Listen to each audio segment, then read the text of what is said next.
Hello again, everyone. My name is Kronos006, back with more of Gabriel Night 2. I have had a very long day.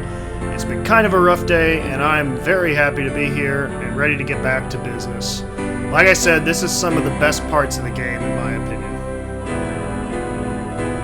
Our tour begins in the entry hall. Ludwig II lived from 1845 to 1886.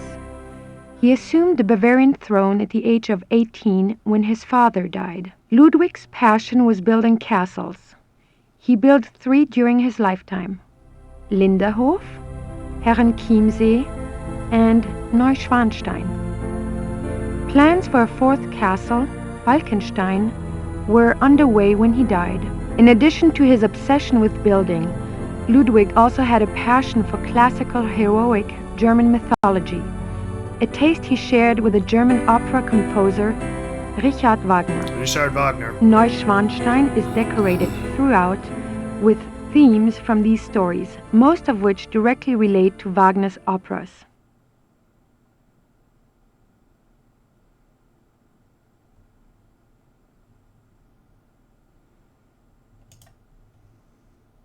These scenes seem to tell a story, but I have no idea what story. I think that's Lohengrin, but I'm not sure. The paintings in this room are from the Siegfried saga. Nope, Siegfried. These scenes. The paintings in this room are from the Siegfried. These scenes are from the Siegfried. These scenes are from the Siegfried saga. These. Guess I don't know much about the Siegfried saga yet. I don't know that one personally. I wonder where that door leads.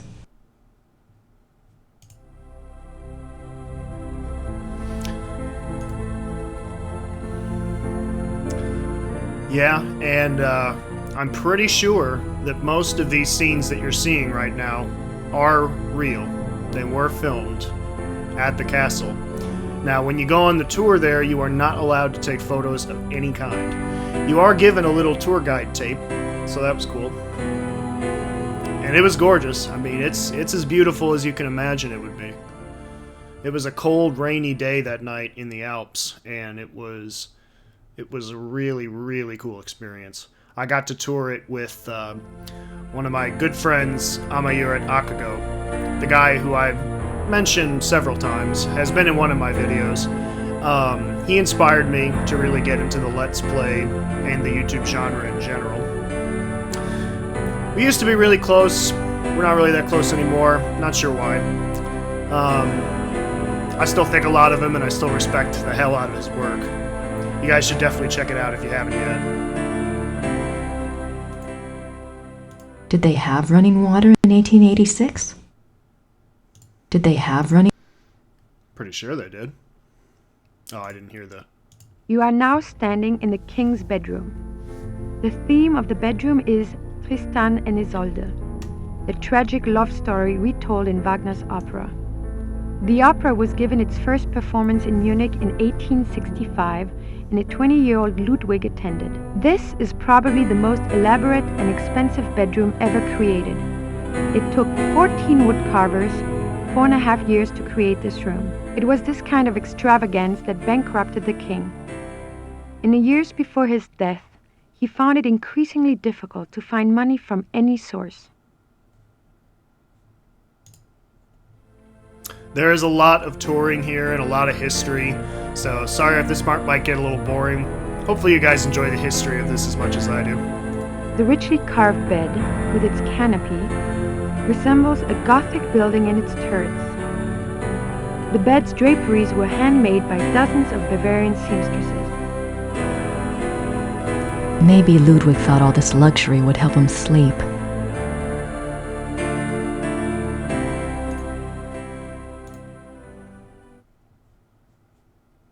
Scenes from the opera Tristan and Isolde.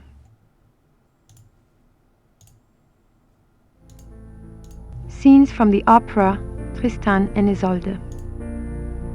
I don't think the guards want to be bothered while on duty. Okay, let's keep going.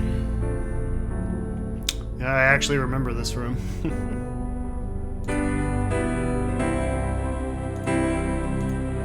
This is the king's living room. The walls are decorated with scenes from the Lohengrin saga.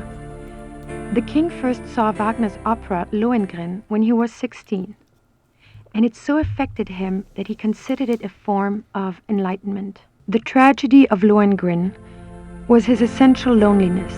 This too was Ludwig's own fate. Ludwig withdrew more and more into his fantasy world of epic heroes and absolute monarchy.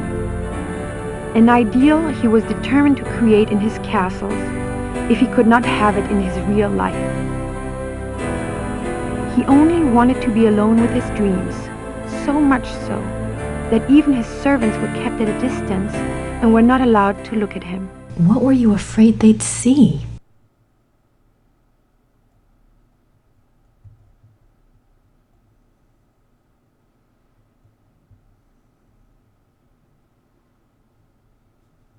I don't think the guards want to be bothered while on duty. The miracle of the Grail. These linens look seriously expensive and seriously old. These linens.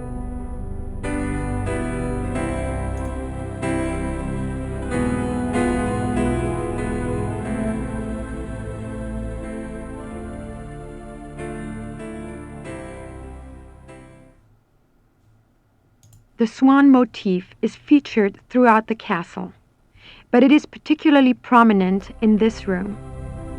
Both the swan and the lily were symbols Ludwig associated with himself. They represented his ideals of majesty and purity. The painting behind the swan shows Lohengrin's arrival. More swans. Ludwig definitely seemed to have a thing for the swan. This is a reproduction of the grotto from the Tannhäuser saga. In such places, Ludwig could pretend he was one of his beloved mythic heroes. As the grotto personifies, the castles were solitary playgrounds built for Ludwig alone. He believed the masses were too coarse to appreciate fine art, and he seldom entertained guests. In fact, Ludwig had a standing order that upon his death, the castles were to be destroyed. Fortunately, the estate was in such debt that the castles were opened for paying tours only weeks after Ludwig's death. They haven't closed since. It is one of the great ironies of Ludwig's story that the castles that he was thought insane for building are now considered Bavaria's finest treasures. They have paid for their construction many times over.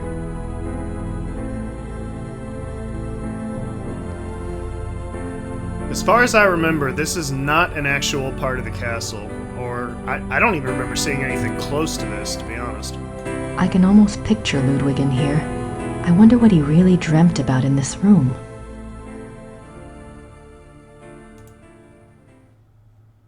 This is the king's study.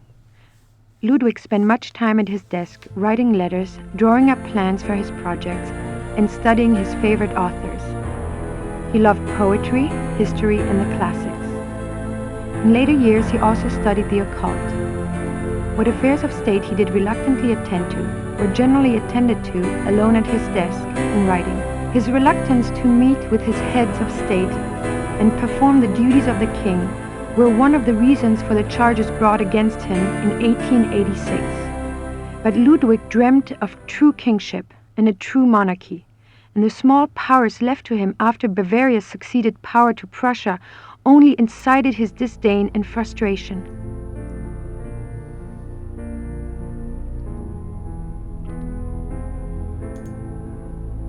I wonder why he was studying the occult before he died. Good question. I wonder why... I doubt there's anything left in there now. Besides, the guard would kill me if I touched it. I doubt there... Oh, really? Maybe I'll wait till the guard leaves. The study paintings depict scenes from the Tannhäuser Saga and the Wartburg Castle.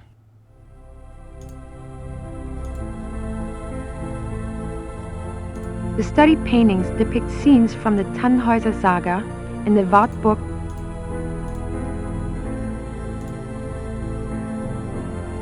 For those wondering, it is necessary to look at everything in order to proceed. This chapter can get kind of tricky because you can easily miss one little thing, and we have to tour an entirely different area other than the castle here. The study paintings depict scenes from the Tannhäuser Saga. Okay, I wish that guard would leave. Come on, lady.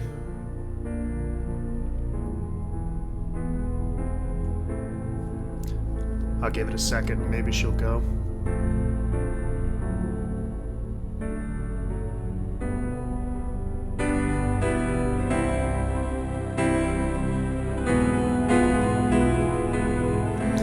Nope, I guess not. Okay, I came from that way, so back this way. Now this is definitely for real. This is the ballroom. Yep. Yeah, I couldn't forget this if I tried. It was so much more beautiful than these pictures can even attest. This is the final room of our tour, the Singers' Hall. It was modeled after the Singers' Hall of the Wartburg Castle, where minstrel competitions were held in the 13th century. The hall was built for small private concerts, but Ludwig himself never gave one here. It is said that during the last few years of Wagner's life, he came to Neuschwanstein frequently and performed for the king alone in this room. The hall is probably best known for its enigmatic wolf paintings. The original paintings were from the Parsifal saga, but in 1882, Ludwig had them replaced, supplying the description and titles of the new paintings himself. While all the other rooms in the castle show scenes from Wagner's operas, the scenes in this room are not from any opera that anyone can identify. It is yet another of the many mysteries associated with the life of the fairy tale king. Wolf motifs, you say? I don't think the guards want to be bothered while on duty. Just a straight up nope for that.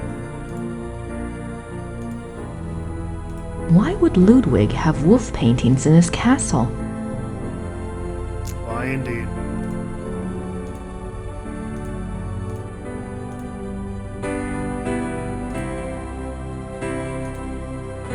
Engelhard courts Hildegunde.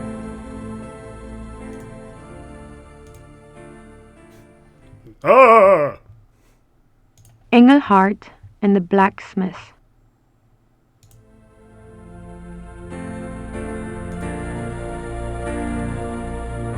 The hunters track down Engelhard and Hildegunde. I wish I knew more of these stories, but I'm not very familiar with Wagner's operas. I'm not sure I've ever performed Wagner.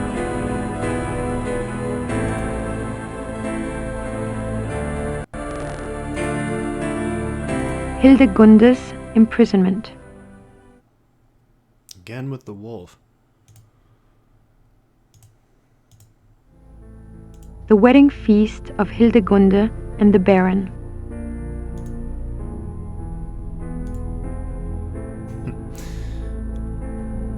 Nice view of the Alps. Yeah, that's about what the view was. That's probably pictures or video taken too. Ludwig's childhood castle, Hohenschwangau, is visible from the lookout in the Singers' Hall. I did not get a chance to see Hohenschwangau. Myself and my friend Akago were only there for just that evening, and then we stayed in a little inn, probably somewhere around here, down in the town.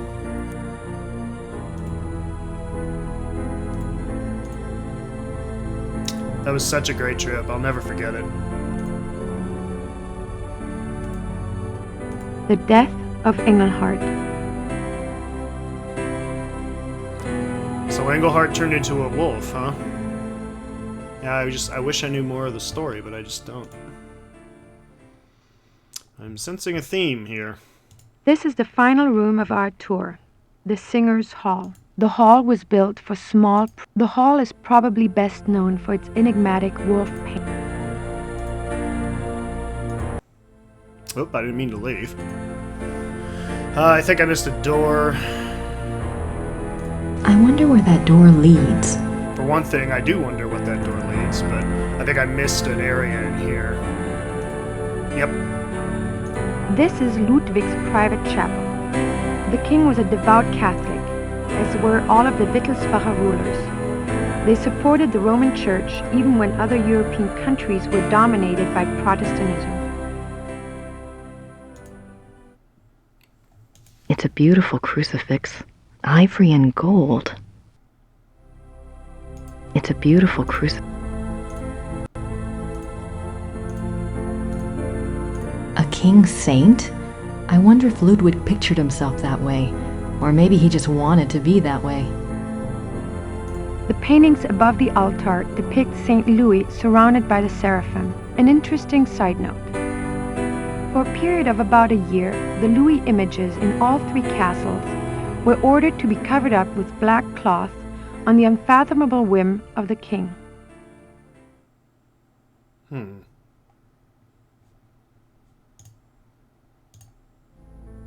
The Black Madonna of Altadine. I wonder what her story is all about.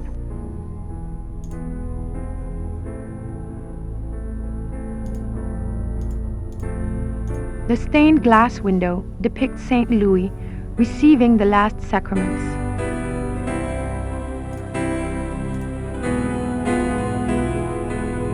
What's that? Oh, that's the tour tape. I picked up a tour tape in English on my way in. Yeah, they had all kinds of languages available. They definitely had visitors from all over the world. Also, a little unrealistic in here, as you can see that she seems to be the only one here when, believe me, this place is absolutely packed. We actually missed, because the drive down from the Netherlands where my friend Akugo lives, it took a lot longer than we thought because traffic was bad and there was construction most of the way.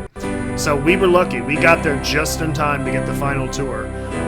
Otherwise, I would have had to reschedule or something because I couldn't come all the way there and then not see the castle. That would have been ridiculous.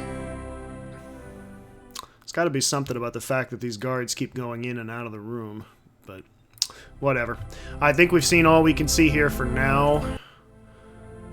You can't quite see it, but on the right side here is where the path actually snakes around the mountain. It goes around like that. And it's quite a walk. You can get a ride up either on a bus or if you want to be really fancy in a horse-drawn carriage, but it's quite a hike up, and it was raining quite a bit, so we got pretty soaked, but it was definitely worth seeing.